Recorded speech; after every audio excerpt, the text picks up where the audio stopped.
Sveiki visi, su jumis man Kimba. Šiandien nedidelis pradžiamokslis apie spiningo sistemėlės žvejojant guminukais. Tai yra paternosteris, džigas ir dropshotas. Dažniausiai naudojamos sistemos, bent jau mano žvejybose. Ir to jau parodysiu, kaip jas susirišti. Pirmoji sistema yra paternosteris. Pasirašiau nedaug virvės, su kuria dabar ryšiu. Paternosterio sistema pasižymi tuom, kad jie galima žvejoti neaktyvią žuvį, kai yra nedidelė srovė ar kažkas tokio, nes guminukas laisvai sklando vandenyje, nėra tokio kieto tempimo guminuko į dugną, kaip žvejojant pavyzdžiui su džigu. Srovė šiandien yra iš jūros ir gan stipri, 14 gramų uždėta, tai net matos kaip nešioja. Naudojamas paternosterio metodas. Truputį ryškesnę spalvą užsidėjau gumos ir iš karto iššovė pirmų metimų. Ir čia panašu, kad kažkas gražesnio. O, ešerys kilograminis, eik tu savo. Nu, gal kilogramų ir nebus. Ešerys. Dabar rodau, kaip ją rišti. Taigi visų pirma reikia fluorokarbono arba kiek storesnio monofilinio valo.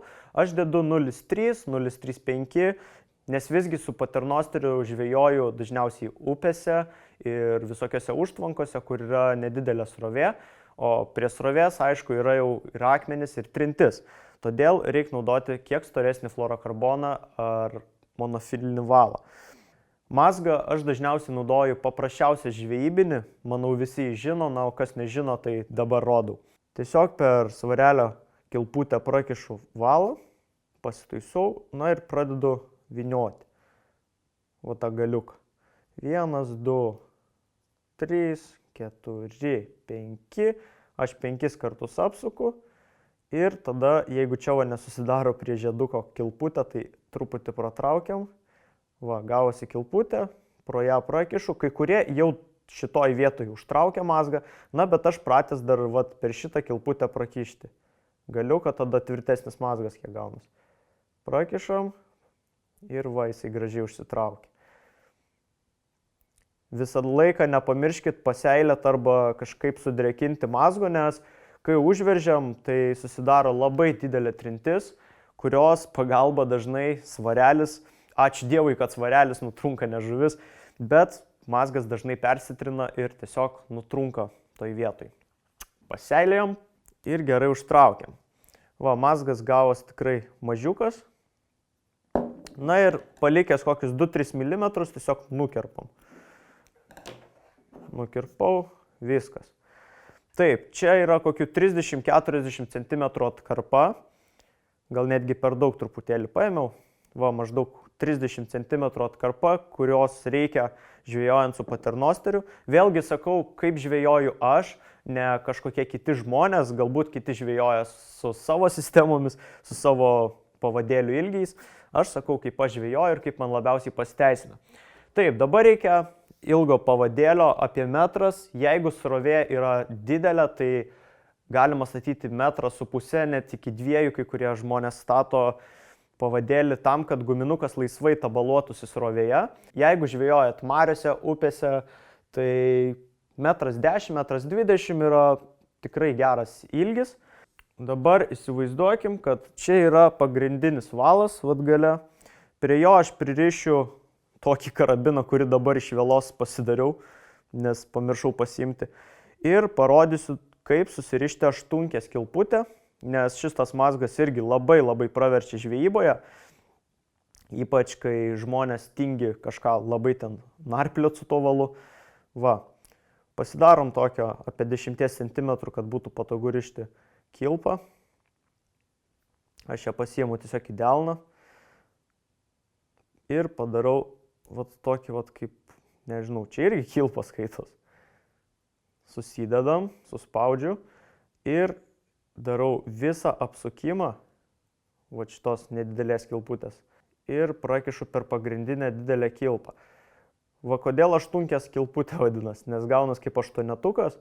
Jeigu gausis mazgas vat toksai va pavyzdžiui, tai čia jau nebe tas, matot skirtumą.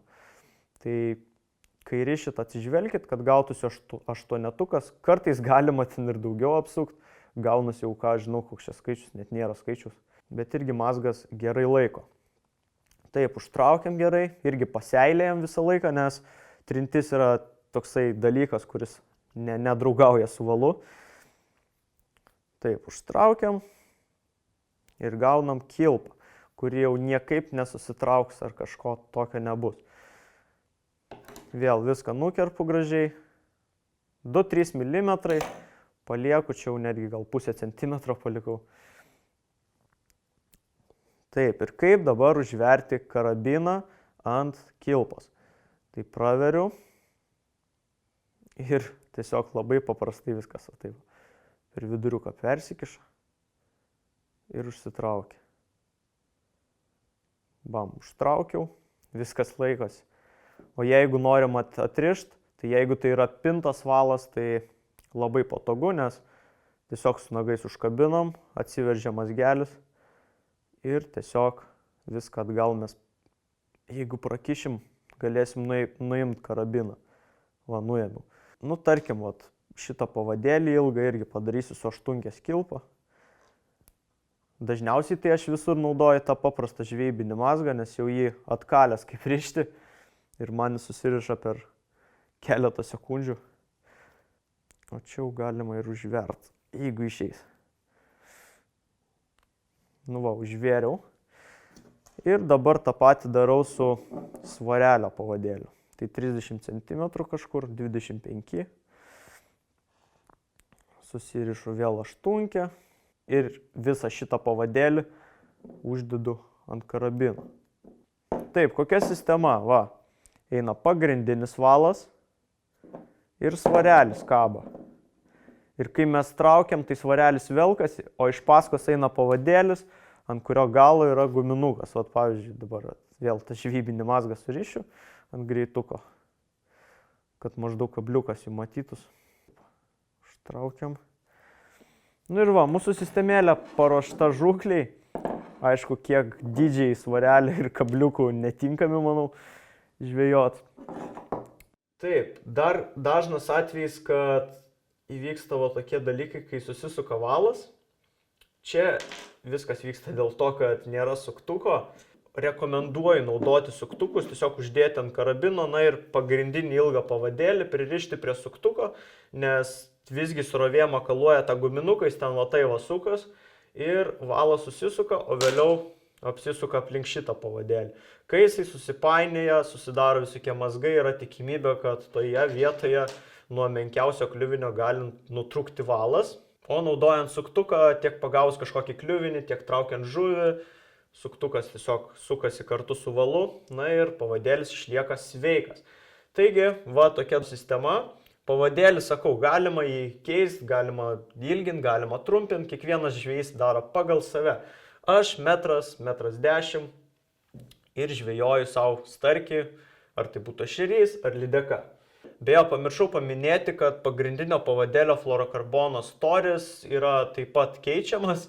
Aš dažniausiai statau 0,18, jeigu žvejoju mariose, kur yra galimybė pagauti gražių starkių, tai 0,2, vat tokie dydžiai vyrauja pas mane.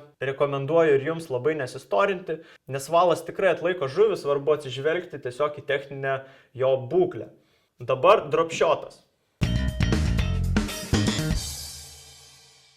Ši sistema pasižymi tuom, kad jie galima pagauti visiškai neaktyvią žuvį. Tai kai dariau video žiemą, kai gaudžiau ešerius, žvejojau būtent dropshoto sistema, nes nei džigas, nei paternosteris neveikia.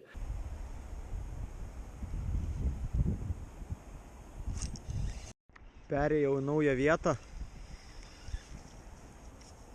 Ir va, kiek geresnis ešeriukas. Galbūt netgi jis ten ne vienas yra.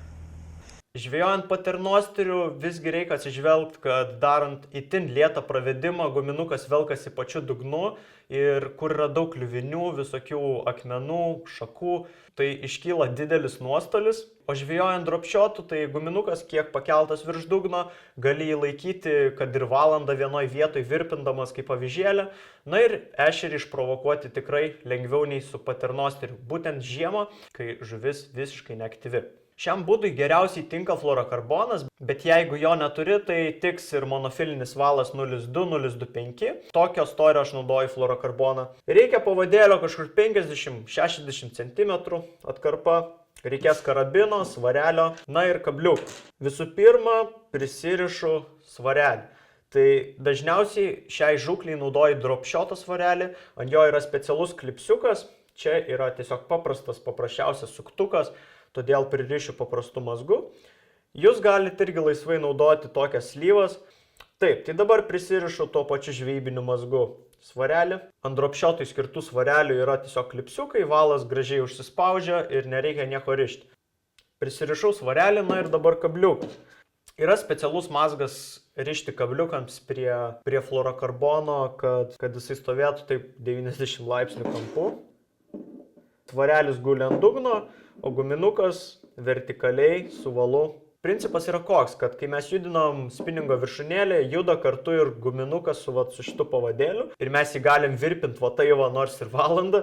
Vėliau kažkiek paviniojam ir vėl tas pats tiesiog virpinimas, ešerys, kai neaktyvus, jisai priplaukia, žiūri, tu jį išnervuoji, jisai griebia. Taip pat galima gaudyti ir starkius. Esu ne kartą susidūręs ir su lydekom, kurios užkimba būtent ant dropshoto. Kaip aš rišu kabliuką, būtent žvejodamas dropshotų, tai nežinau, ar yra toks mazgas. Žinau, kad yra tikrai skirtas dropshotui mazgas, bet rodau, kaip žvejoju aš. Tai va, jeigu prasikišam fluorokarboną per kabliuką, iš apačios dar kartą prakišam fluorokarboną. Taip, dabar ką? Va, yra kilputė nedidelė, kai prakišam. Ir darau kokius, aš darau dažniausiai 4 tiesiog prakišimus per ją. Hop, hop. 5 kartais. Taip, ir užtraukia. Viskas. Viskas gražiai užsitraukia. Vėlgi, nepamirškit paseilėti. Atrodo taip, ir skamba kvailai, bet tikrai nieko nepralaimėsit, nes mazgas nepersitrins ir atlaikys jums žuvį. Nu va, užveržiau, kabliukas yra statmenai, toksai paprastas visai mazgiukas ir mūsų sistemėlė paruošta.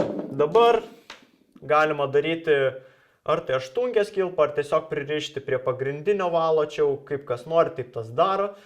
Jeigu žuvis labai atsargi, tai kiekvienas suktukas jisai gali sumažinti kibimų skaičių, o kai žuvis aktyvi, tai kartais tie ešeriai kapoja būtent suktuką. Nu, pasidariau aštunkės kilpą per karabiną ir viskas. Sistema paruošta žvejybai, belieka užverti guminuką, na ir stengtis suvilioti dryžuotai. Na ir paskutinis paprasčiausias metodas sistemėlė yra džigas. Gaila, per skubėjimą nepasiėmiau nei galvakablių, nei čeburaškų. Tai teks įsivaizduoti, kad šita slyva yra galvakablis, ar tai būtų čeburaška. Nu, akunerai. Kurgi jūs?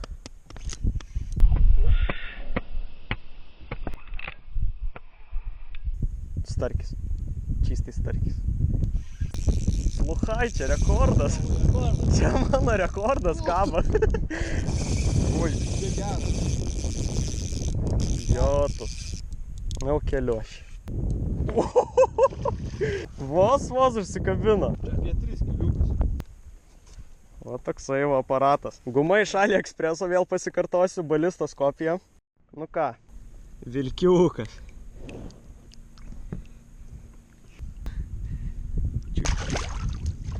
Kaip darau aš? Tai priklauso viskas nuo žvejojamos žuvies. Jeigu tai yra lydeka, tai dedu arba metalinį pavadėlį, styga, ten wolframinis, nežinau, ką jūs naudojat. Svarbu, kad lydeka nenukastų. Aš naudoju fluorokarboną 0,45. Jeigu žuvis yra nebaigšti, tai ant vieno pavadėlio galo dedu suktuką, ant kito karabiną. Tokiu atveju pavadėlis nei susisuka, nei žuvis gali išsirauti kablio, nes suktukas jisai sukasi kartu su pavadėliu ir besisukanti žuvis tiesiog negali ištrūkti. Jeigu yra tikimybė pagauti lydeką, bet žvejoja meškerius, dedu 0,25 fluorokarboną, nesicatkinu, kaip sakant. Jeigu žinau, kad bus ešeriai arba kokie ten starkiukai, 0,18 yra tikrai geras ir pakankamas storis, būtent fluorokarbono, kurį aš naudoju žvejojant tiek mariose, tiek visokiose užtvankose, duobėse, kur yra tik ešeriai, pavyzdžiui. Kuom gerai yra džigas? Tuom, kad jisai išprovokuoja aktyvią žuvį ir ją pagauti yra paprasčiausiai būtent džigo pagalba, bet džigas turi ir savų minusų. Tai tas, kad jis varo palei patį dugną, trankosi visur ir dažnai kabliukas užsikabina už kokios šakos ar už kelmo ir daug yra tokių kaip ir nuostolių, bet šitas būdas yra tikrai geras, nes 1000 svarelis vilioja iš tolo plėšrūnus. Žvejodamas džigu dažniausiai dedu kokį 50 cm pavadėlį, taip pat žvejodamas ir wobleriais, sukrėmis, irgi kažkur pusę metro yra optimalus dydis fluorokarbono. Jeigu žvejoju lydekas, tai tiesiog mažesnį kokių 40 cm statau, nes fluorokarbonas yra kiek brangus, o aš taip ekonomiškai noriu pažvejoti. Tai vėlgi žvejybinis mazgas yra mano kaip ir favoritas, kurį aš naudoju visur. Hop, gražiai viskas užsitraukia. Šitoj vietoj, jeigu žvejojam kokius upėtakius arba ten kiršlius, žvejojam spinningu, tai geriausia nenaudoti nei suktuko, nei karabino. Bet žvejojant sukrėmis, tas suktukas reikalingas gale, nes labai susisuka tiek pintas valas, ar tai būtų monofilas, tiek pavadėlis ir nieko gero iš to nebus. Beliko ant karabino užmauti galvakablį arba čiburašką su guminuku ir tiesiog žvejoti. Taigi, taip trumpai parodžiau pagrindinius būdus ir kaip juos susirišti. Taip pat, kas nežinojate, parodžiau, kaip rišti tam tikrus mazgus. Jeigu patiko, spausk like, komentuok, jeigu yra kažkokių klausimų, aš būtinai atsakysiu, prenumeruok, na ir kaip vis atsakau, iki greito!